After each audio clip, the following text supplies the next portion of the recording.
standing in a courtroom, your heart pounding, every word spoken feeling like a blade against your chest. That was me, James Carter, 2 years ago, as I watched my ex-wife, Brooke, actually laugh, as she told the judge that daddies with no money don't deserve their children. The cruel punchline of her joke? My heartbreak, displayed for the world to see. And in that moment I felt invisible, shattered, as if the life I thought I'd built had been reduced to dust in the wind. Fast forward 2 years, and there I was, mopping floors at 3 a.m. in the cardiac wing of Mercy General Hospital. The world was quiet, except for the hum of fluorescent lights and the faint smell of disinfectant. My life had shrunk to these lonely hours, scrubbing the floors for $14 an hour while my soul ached for my daughter Ruby. That's when she grabbed my arm, an elderly woman, trembling, her fingers icy against mine. Her eyes were red from crying, yet there was a fire in them, something urgent. "Excuse me, are you James Carter?" she whispered. I nodded, my blood already beginning to race. She let out a cry that sounded like decades of pain, and then she said something that made my chest tighten so hard I could barely breathe. "I've been searching for you for 40 years. Your mother was my daughter. Everything I thought I knew about my life, my identity, my past, it all shattered in that empty hospital corridor. I was 38 years old, convinced I understood the limits of my world. A failed marriage, a daughter I saw only once a month, and the crushing weight of being not enough. But that night, I discovered a secret that would not just redefine my existence, but reshape the future of my daughter, Ruby, in ways I could never have imagined. The woman's name was Eleanor Whitman. If you've ever been to a hospital, chances are you've seen her name on half the equipment, the whispered reverence that follows her everywhere. And what she handed me, shaking, fragile, a manila envelope heavy with truth, was enough to rewrite the story of my life. Inside were decades of secrets, lies hidden in plain sight, and a revelation that could change everything. The past that had haunted me, that had left me struggling to simply exist, was finally explained. Before I dive into that moment, you need to understand just how far I had fallen. My life before Brooke left wasn't glamorous, but it was mine. I worked as a warehouse supervisor at Brennan Logistics in Columbus, Ohio. $48,000 a year. Not rich, not even close, but enough for our 3-bedroom ranch on Maple Street. Enough for Ruby's dance classes, Saturday pizza nights, Sunday trips to the zoo. To me, that was happiness, predictable, stable, and real. Brooke and I met in college. Marketing major, bright and ambitious. Me? Business management, dreaming quietly, grounded in simplicity. She used to tell me, "You're real, James. You don't pretend to be something you're not." We married right after graduation, thinking that love and dedication would be enough to carry us through life. Ruby came 5 years later, and the first time I held her, I felt an overwhelming clarity. This was why I existed. She had Brooke's button nose, my stubborn chin, and when her tiny fingers wrapped around mine, I promised myself, and her, that I would always be there. For 8 years, I kept that promise. Nights spent helping with homework, weekends at the park, dinners at the kitchen table filled with laughter and conversation. Ruby would tell me about her friends, little victories at school, moments I wished I could bottle up forever. These were the memories I clung to, unaware that they were slipping from my grasp. Everything began to unravel the Thanksgiving. Trevor came to visit. My cousin, always competitive, always hungry for more. While I was working steady jobs, raising a family, Trevor was moving in a different world entirely. Commercial real estate, high-rise offices, luxury cars, vacation homes in Aspen. He showed up in a black Tesla, suit pristine, and called me Jimmy, the nickname I had always hated. Brooke's entire demeanor changed that night. Laughing louder, leaning in when Trevor spoke, hanging on every word about properties, investments, wealth she seemed to suddenly crave. After Trevor left, she stood at our kitchen sink, staring out at the modest backyard I'd tended with pride. "Your cousin really made something of himself," she said softly. I gestured at Ruby's artwork on the refrigerator, the family photos lining the walls. "We've made something too," I said. Her eyes, though, told a different story. Disappointment. "Don't you ever want more, James? Don't you think Ruby deserves more?" Ruby had love and stability. That wasn't enough.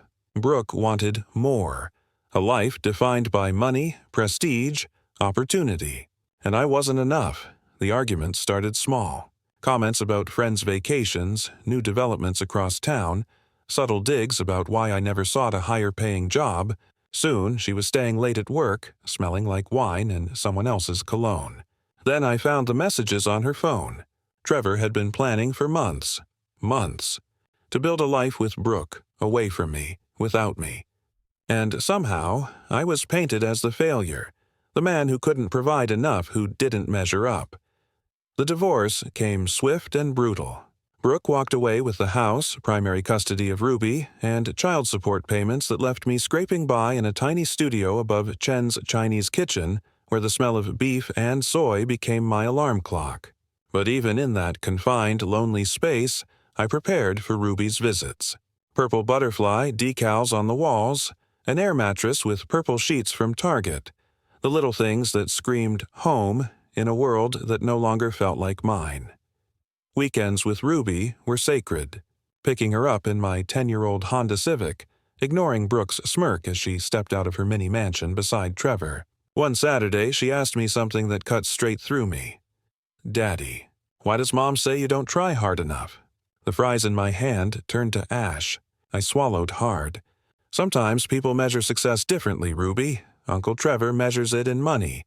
I measure it in moments like this, having lunch with my favorite person in the world." Her eyes lit with a smile, yet confusion lingered. The poison was already seeping in, and I had no antidote. Then came the letter. Slipped under my apartment door, crisp courthouse stationery, Brooke's lawyer's name glaring back at me. She was petitioning to relocate to California with Ruby, requesting modification of custody to 1 weekend a month, plus 2 weeks in summer. Every word felt like a dagger.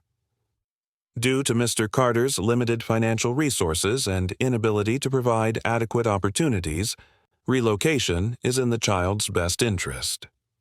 I called the cheapest lawyer I could find, Dennis Hartley, working out of a strip mall between a nail salon and a tax prep office. "James," he said bluntly, "fighting this will cost you at least $10,000. And even then, judges rarely deny relocation when one parent can provide significantly better opportunities." $10,000. I had $900, all earmarked for Ruby, but I couldn't give up. I couldn't fade into phone calls and birthday cards. I picked up every extra shift the hospital could give me. 60 hours a week became 70, then 80. Peanut butter sandwiches, instant ramen, sleep stolen in stolen moments. My supervisor found me standing asleep on the job, leaning against the mop. "James, you're going to kill yourself at this pace," he warned. "My daughter is all I have," I whispered. "If I don't fight for her now, I'll lose her forever." The courtroom was freezing that Tuesday morning, April 15th. Brooke looked flawless. Designer dress, hair perfect, makeup precise. Trevor at her side, every inch the successful man she had craved. Their lawyer went first, laying out their case with surgical precision. Private schools, gated communities, college funds, security, wealth. Everything true, every fact a hammer pounding me down. Then Dennis stood, suit cheap, hands shaking. He told my story, our story. I could feel the weight of every eye in the room on me, judging the worn fabric of my elbows, the too short pants, the man they saw as less than. And I realized right then that this wasn't just about money. This was about proving the value of a father who loved, who fought, who refused to disappear. Because in a world that measures worth in dollars and square footage, sometimes the most important battles are fought with sweat, tears, and the unwavering belief that love, pure, relentless love, can be stronger than anything else. And as the gavel lifted and the room held its breath, I knew that the story I was about to live would test everything I believed about family, destiny, and the secrets that can lie hidden for decades. waiting for the right moment to explode into a life you thought you knew. The envelope in my hands, the truth it carried, the woman who had found me after 40 years. What she revealed next would not just shake my world, it would change Ruby's forever. And as I looked down at the contents, my heart skipped, my mind raced, and I realized everything I thought I knew about my father, my mother, and my own life was a lie. And what came next wasn't just a fight for custody. It was a battle for the truth, a battle for legacy, a battle that would expose secrets so powerful, so devastating, that nothing and no one would ever be the same again. The clock ticked, the lights flickered, and I knew that the next chapter of my life, the one where the man who had been broken for decades finally understood who he really was about to begin. Ruby deserved the truth, and I was about to find it. The courtroom was silent, but the tension was suffocating. Every heartbeat, every shallow breath I took felt magnified as I listened to Brooke's lawyer tear into my life, my choices, my love for my daughter, Ruby. "Your Honor," he said, voice sharp and rehearsed, "Mr. Carter is a devoted father. He has never missed a scheduled visit. He maintains employment specifically to support his daughter and has done everything possible to maintain their relationship despite the challenges." "Everything possible?" Brooke's lawyer interrupted, like a viper striking at my weakest point. "Has he pursued higher education? Sought better employment? Made any effort to improve his circumstances?" The courtroom held its collective breath. My chest tightened. I wanted to respond, but my throat felt raw, my words trapped like birds in a cage. "No, Your Honor, I wasn't the kind of man who built empires. I wasn't climbing the corporate ladder, didn't have a portfolio of investments, wasn't wearing tailored suits or speaking in boardroom tones. I was a janitor, a night shift janitor. But every single night I showed up. Every weekend, every holiday, every video call, and every whispered conversation with Ruby, I was there. I loved her. More than anything in this world. Finally, it was my turn. My voice cracked on the first word. "Your Honor, I love my daughter more than anything in this world. Yes, I'm a janitor. Yes, I live in a small apartment. But I show up. Every single time I show up. I help her with homework over video calls. I save for months to buy the art supplies she loves. Being her father isn't about money. It's about being present." A soft, dismissive laugh echoed from across the courtroom. Brooke.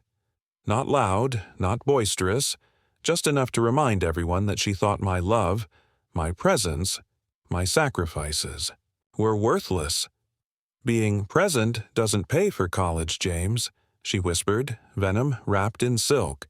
"It doesn't provide opportunities. Ruby deserves more than your good intentions." The judge, a woman in her 60s with eyes weary from decades of human drama, looked at me with something like pity. "Mr. Carter," she said softly, "the court recognizes your love for your daughter. However, we must consider the child's best interests, which include educational opportunities, financial security, and overall quality of life." And just like that, the decision was made. Brooke won. Ruby's relocation was approved. 1 weekend a month, 2 weeks during the year, and her summer. Travel costs, of course, would be split, but with my income, I'd be paying almost all of it. My heart felt like it had been carved from my chest and left to bleed quietly on the courtroom floor. As we filed out, Brooke stopped beside me. Trevor was outside, waiting with the car, and for a moment, it was just her and me in the hallway. She leaned in close, and I smelled her expensive perfume, saw the glint of diamond earrings Trevor had bought her. "Daddies with no money don't deserve kids, James," she said, sweet and poisonous. "Maybe if you'd been more ambitious like Trevor, you'd still have a family. But you were always content being small. Ruby won't be." Later that night, I called Ruby. I tried to keep my voice steady, tried to be positive about our limited time together. But the moment I heard her cry, my own tears broke free, and we sat on the phone, breathing together, holding on to each other across miles of pain and separation, until Brooke snatched the phone away. I sat in my empty apartment, walls thin enough to hear every neighbor's argument, wondering if she was right. Was love enough? Was being present really enough? Or was I destined to fade, replaced by Trevor's wealth, erased from Ruby's life forever? 3 months passed in a haze of routine. Wake at 10 p.m., grab something that barely counted as food, drive to the hospital for the midnight shift, mop floors until 8 a.m., crawl home to an empty apartment, sleep a few hours, repeat. My world had shrunk to the rhythm of fluorescent lights and disinfectant. The only light, the only spark of hope, was Ruby. But even she was slipping away, absorbed in her new life of gifts and privileges. It was February 20th, a Tuesday night colder than any I'd known, ice forming on the inside of my car windows. I was working the cardiac wing, quiet except for a handful of patients and their families. That's when I noticed her, an elderly woman sitting alone in the waiting area, clutching a manila envelope like it contained the secrets of the universe. She wore an expensive coat, the kind Brooke would have admired. Her face was streaked with tears, but there was something familiar, something that pricked at my memory like a half-remembered dream. "Ma'am, are you all right?" I asked, setting down my mop bucket. "The cafeteria's closed, but there's coffee around the corner if you need something warm." Her eyes snapped to mine, sharp and blue despite the years. Every fiber of her being seemed to hum with recognition. "Excuse me," she whispered, trembling. "Are you James Carter?" "James Michael Carter." I nodded slowly, confusion clouding my mind. "Yes, ma'am. Do I know you? Are you looking for someone in the hospital?" She rose so fast she nearly toppled, and when my hand touched her arm to steady her, the sobs erupted. Deep, body-shaking, echoes in the empty hallway. "Oh my God, it's really you," she gasped between sobs. "I've been searching for you for 40 years. Your mother was my daughter." The words hit me like a physical blow. I staggered back, mind racing. My mother had died giving birth to me. My father raised me alone. That was the story I knew. That was the truth, or so I thought. "No," she said urgently, "it's not the whole truth. Please sit. There's so much you don't know. So much I need to tell you before it's too late." We sat in uncomfortable plastic chairs, fluorescent lights buzzing overhead. She opened the envelope, fingers trembling as they pulled out photographs, letters yellowed with age, documents that seemed to hum with secrets. "My name is Eleanor Whitman," she said. I froze. Everyone knew that name. Whitman Industries, a company that manufactured half the medical equipment in America. A woman worth hundreds of millions. "Your mother, Grace, was my only child," she continued, handing me a photograph. A young woman, radiant and defiant, standing beside a mechanic at a summer fair. My father, Richard, she was 17. She had chosen love over wealth. I stared at the photo, stunned. My mother had defied her own family for my father. And then I understood. I was horrible, Eleanor said, voice heavy with regret. "I told Grace if she married Richard I'd cut her off. No inheritance, no contact, nothing. She chose him anyway." I felt my chest tighten. She had chosen love. Against everything. They got married at the courthouse, Eleanor continued. 2 witnesses from the street. Grace called me that night begging me to understand, but I hung up. I was proud, stupid, worried about my business. I pulled away from her completely. She reached into the envelope again, pulling out another document. A death certificate dated 38 years ago. My birth date. My mother had died giving birth to me, and she had never known me, had never had the chance to love me. I blamed your father. I blamed you. I blamed everyone but myself, Eleanor whispered, voice breaking. He told me never to contact either of you again. He said a grandmother who could be that cruel didn't deserve to know you. And then I disappeared. What years? 40 years of searching, of regret, of waking each night wondering what I looked like, who I had become. And now, here she was. "Why now?" I asked. "After all this time?"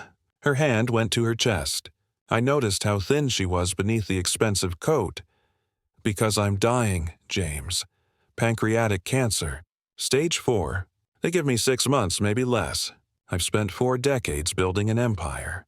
And I have no one to leave it to except the grandson I threw away. But I can make this right. If you'll let me." She pulled a thick legal document from the envelope. Whitman Industries, transfer of assets and succession planning. My hands shook as I reached for it. James, she said, steady, businesslike, I own Whitman Industries outright. No board, no shareholders, just me. The company is valued at $200 million. I manufacture medical equipment across the country. This hospital has contracted with us for 30 years. All around you, James, you've been cleaning my legacy without knowing it. I could barely breathe. You're my grandmother, I whispered. Yes, she said. I am Eleanor Whitman. I lost 40 years because I thought money mattered more than love. But I can help you fight for Ruby. Not repair the past, but secure her future. She flipped a page. I established a trust fund yesterday. $50 million accessible immediately upon your signature. The rest of the company transfers to you upon my death. Sooner than later, James. I stood, pacing. My mind raced. 50 million, 200 million. Monopoly money, not real life. But it was real. Every number, every document, every photograph. It was real. And with it, my life, my daughter's life, everything, was about to change forever. The envelope sat between us, humming with potential, with decades of mistakes, with a second chance at family. And I realized in that moment that my story was only just beginning. That the fight for Ruby, for truth, for justice, was far from over.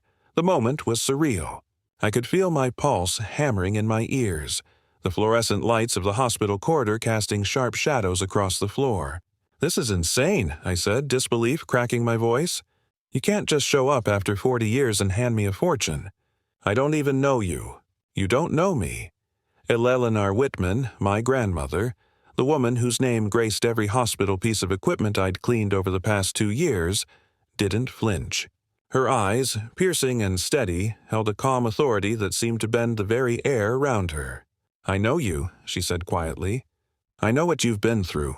I know the sacrifices you've made. I know you work 80 hours a week to afford plane tickets to see your daughter. I know you sold your father's watch last month to pay for Ruby's birthday present. I know you eat ramen noodles for dinner so you can save money for her college fund that currently has $312 in it. I spun around, my chest tightening. How do you know all that? I've had investigators watching you for 2 months, she said simply. Not to invade your privacy, James, not to judge, but to understand who you are, and what I found shocked me. She stood, walking toward me with surprising strength, every step purposeful. You are nothing like I expected Richard's son to be.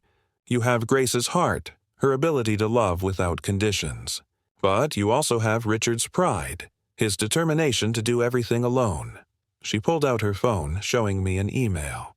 I know Brooke just filed for increased child support. She's claiming you're voluntarily underemployed, that you're refusing to better yourself out of spite. Trevor's lawyer sent the papers yesterday. I froze. How could she know that? These filings were sealed. When you have my resources, she said simply, very little stays hidden. Then her tone shifted. Sharp, commanding, yet not unkind. James, I'm not trying to buy your forgiveness. I know money can't erase 40 years of absence, but money can level the playing field. Right now, Brooke and Trevor are using their wealth as a weapon. Let me give you an equal arsenal. From her coat pocket, she produced another phone, brand new, and handed it to me. That is the direct line to Harrison Krenke and Associates, the best family law firm in California. They're already on retainer, waiting for your call. I wanted to refuse. My voice shook, weak against the enormity of it all. I can't. I don't even know if I believe you're really my grandmother. Eleanor reached into the envelope once more and pulled out a sealed, yellowed letter. The ink had faded slightly with time, but the words were legible. She handed it to me, tears flowing again. This is for your baby, if something happens to me, she said softly. Grace wrote this the night before you were born. Richard kept it with her things. I convinced him to give it to me during one of our arguments after she died. It's the only piece of her I have. I've read it 1,000 times, but it belongs to you. My hands trembled as I opened it. The handwriting was delicate, careful, brimming with love. My sweet baby. It began. If you're reading this, it means I couldn't be there to tell you myself. But I need you to know. You were wanted, loved, and cherished before you even took your first breath. Your father is a good man. He will teach you that money isn't everything, that love matters more than status. But baby, know this, you come from strength on both sides. My mother built an empire from nothing. Your father can fix anything with his hands. You have both legacies in your blood. Use them. Be better than we were. Love fiercer than we did. And wherever I am, know that you were worth everything. You were my miracle. All my love, Mom. I sank into the chair, the letter clutched to my chest. The weight of decades of absence, the grief of loss, and the shock of new possibilities pressed down on me. Eleanor continued, her voice trembling. The pregnancy was complicated from the start, but I wanted you more than anything. I told Richard, even if I only carried you for a short time, it would be worth it. And it was. I looked at her, this stranger who shared my blood, this titan of industry, humbled by regret.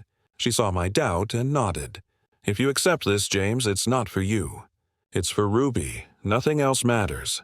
That's how I know you're Grace's son. And I understand I can't just forgive 40 years of absence.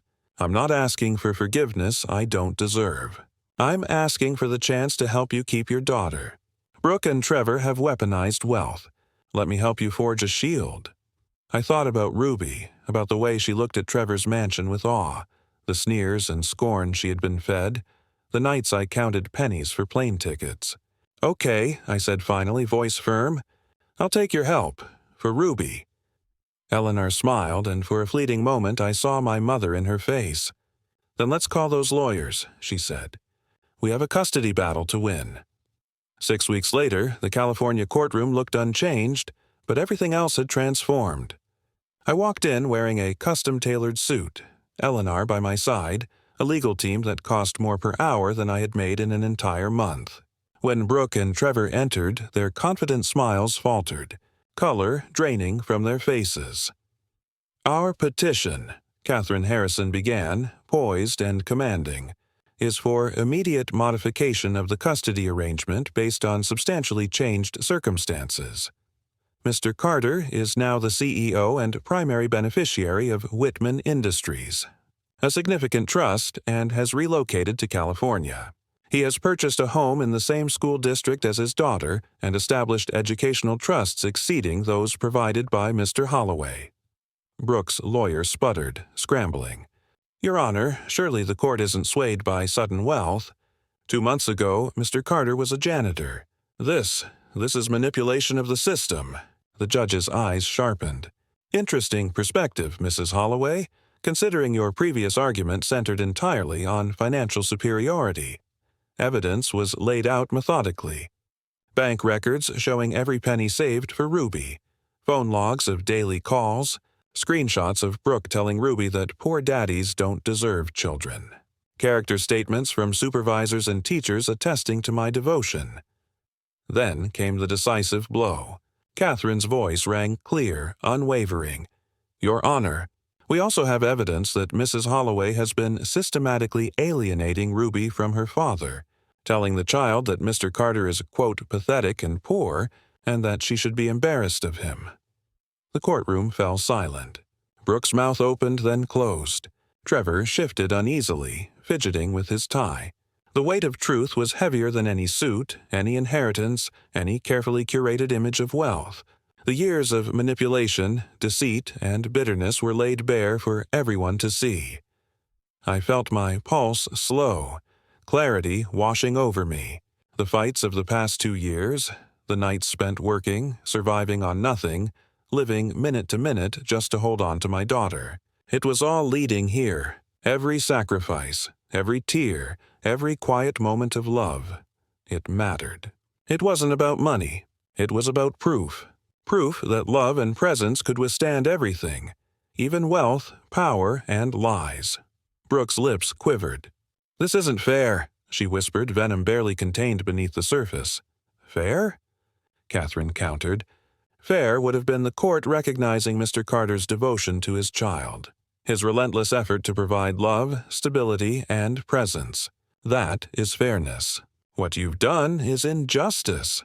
I sat back, letting the truth sink in. Ruby had always deserved more than words and promises. She deserved reality. And now, with Eleanor's help, with decades of absence bridged by the actions of one woman willing to make things right, I could finally give it to her. The judge leaned forward, eyes flicking between Brooke and me. The gavel hovered, poised to deliver justice. And for the first time in years, I felt a sense of control, of hope, of righteous fury harnessed into purpose. This wasn't just a courtroom. It wasn't just a custody battle. This was the culmination of years of struggle, sacrifice, heartbreak, and love. And Ruby. Ruby was about to have the father she deserved. I glanced at Eleanor. She nodded slightly, almost imperceptibly, but it was enough. Her eyes told me one thing: the past was gone. The future was ours to claim. And as the judge prepared to speak, the air thick with tension, I realized that every moment of pain, every sleepless night, every penny saved, every sacrifice, it had all been leading to this. The courtroom doors seemed smaller, the lights brighter, the silence louder. Outside, the world continued, oblivious to the storm that had raged and now settled. Inside, the battle for Ruby's life, her love, and her future reached its turning point. And in that instant, I knew one thing for certain: the war was far from over. But for the first time, I held the power to win. The envelopes, the documents, the millions, the betrayal, they were all pieces of a puzzle that only now was beginning to make sense. And as I leaned forward, waiting for the gavel to fall, I realized that this story, this fight, was only the beginning. Every life has a breaking point, a moment where everything shifts, and I had just stepped across that line. The question now wasn't whether I could survive. The question was whether I could protect Ruby from the forces that had tried to take her away, from the legacy of lies that had haunted my family for decades, and from the cruelest obstacle of all, time itself. The courtroom held its breath, and so did I. The courtroom was tense. You could feel the air itself holding its breath, waiting for something to break. Trevor tried to rise, to regain some semblance of control, but Eleanor leaned forward, her gaze sharp and unwavering. "Sit down, Mr. Holloway," she said, her voice calm but carrying the weight of absolute authority. "My investigators have uncovered some very interesting irregularities in your real estate dealings. Tax fraud, perhaps." She let the words hang in the air, heavy as a hammer poised over a chisel. "I'd stay quiet if I were you," she added almost casually, but the threat in her tone was unmistakable. The judge didn't hesitate. Her gavel struck, definitive. The ruling came swiftly. Joint legal custody, with me as the primary physical custodian. During the school year, Brooke would have weekends and holidays, the exact reverse of what she had demanded. The tension that had gripped my chest for years released in a rush of disbelief, relief, and an overwhelming surge of emotion I hadn't allowed myself to feel in decades. As we stepped out of the courthouse, the world seemed sharper, brighter, somehow both alien and familiar. Brooke intercepted me in the parking lot, her expression a mix of shock and indignation. "This isn't fair, James. You can't just suddenly have money and take her from me." I looked at her, really looked for the first time in months, beyond the facade, beyond the resentment and bitterness. "You were right about one thing, Brooke," I said slowly, deliberately. "Ruby deserves better. Better than a mother who teaches her that love has a price tag. Better than growing up believing that money determines worth. I'm not taking her from you. I'm giving her what you said she deserved, a parent who loved her enough to fight for her, even when I had nothing." Her lips twisted in disbelief. "You wouldn't have won without that old woman's money." "No," I agreed. "I wouldn't have. But I was here fighting even when I couldn't win. Where were you when Ruby cried for me? Counting Trevor's money." That afternoon, for the first time as her primary parent, I picked up Ruby from school.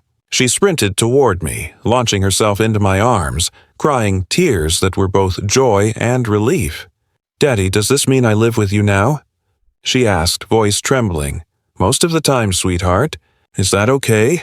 Her answer was a whisper that cut deeper than any courtroom argument. It's everything. The following months were a whirlwind. Eleanor lived just 8 more months, long enough to teach me the intricacies of the business she had built, long enough to see Ruby call her Grandma Ellie with genuine affection, long enough to attend Ruby's 9th birthday and present her with a locket containing Grace's picture, a tangible connection to the mother she would never truly know. On her deathbed, Eleanor held my hand, her voice barely audible over the beeping monitors. "I spent 40 years building an empire," she whispered. "But these 8 months with you and Ruby, they've brought me more joy than all of it combined. Your mother would be proud, James. Tell Ruby about Grace. Tell her about the woman who loved you both before you even existed. I forgive you," I told her, meaning every word. "Mom would forgive you too." Her smile, fragile and radiant, told me that this was enough, more than enough. It was exactly what I needed to hear. After her passing, I found one final letter addressed to Ruby, meant for her 18th birthday. I placed it carefully in a safety deposit box, knowing that one day she would understand the immense cost of pride, the power of forgiveness, and the weight of a legacy rebuilt. 2 years have passed since that night in the hospital when Eleanor found me. Ruby is now 11. Thriving in school, her imagination still vivid as she paints purple butterflies that now include portraits of the grandmother she got to love, even if briefly. We live in a beautiful house, but more importantly, we live there together. Just last week, she asked me a question that stopped my heart. "Daddy, do you think Mom was wrong about poor Daddy's not deserving kids?" I sat on her bed, choosing my words carefully, letting the moment stretch into something sacred. "Your mom was both wrong and right, sweetheart. She was right that you deserve every opportunity in the world. But she was wrong about what makes a parent worthy. I mopped hospital floors for 2 years, and every stroke of that mop was an act of love for you. The money Grandma Ellie left us opened doors, yes, but it's love that walked through them." A soft smile spread across her face. "I'm glad you got rich, Daddy," she whispered, hugging me tightly. "Not because of the stuff, but because you smile now. You didn't smile before. Not really." That night, as I tucked her into bed, my mind raced over the lessons of the past years. Eleanor's 40 years of regret. Grace's choice to love over money. Richard's determination to raise me alone, rather than accept help from someone who had proven cruel. And Brooke, who had gained Trevor's wealth but lost her daughter's respect. And me, the janitor who became a millionaire, yet measured wealth in bedtime stories, in morning hugs, in the quiet victories of being present. The truth Eleanor had hidden for 40 years had shattered 3 generations of our family. But sometimes things need to break before they can be rebuilt stronger. Ruby and I are living proof of that.